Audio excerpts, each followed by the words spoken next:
আজকে আমি এসেছি কলকাতার আলিপুর জুতে ভারতের ন্যাশনাল অ্যানিমেল রয়্যাল বেঙ্গল টাইগারকে দেখতে।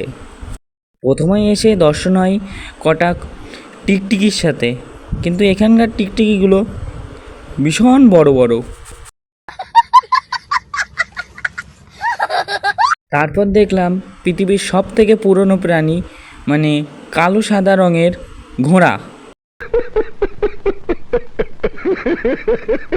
তারপর দেখলাম আমার বন্ধুদের মতন দেখতে দুটো প্রাণীকে, যারা বরাবরের মতন নিজেদের মধ্যে যুদ্ধ করে যাচ্ছিল।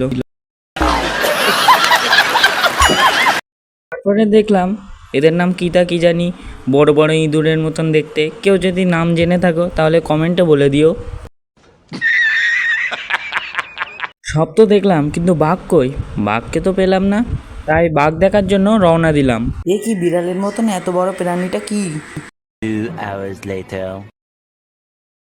তারপর এই প্রাণীটার ইন্টারভিউ নিয়ে জানতে পারলাম এটাই সেই জন্তু যাকে আমি খুঁজতে এসেছি, বাংলার one and only royal Bengal tiger. তো যাই হোক, এটা বুঝতে পারলাম না এইটি মর্নিং ওয়াকের জায়গায় এখন ইভিনিং ওয়াক করছে কেন।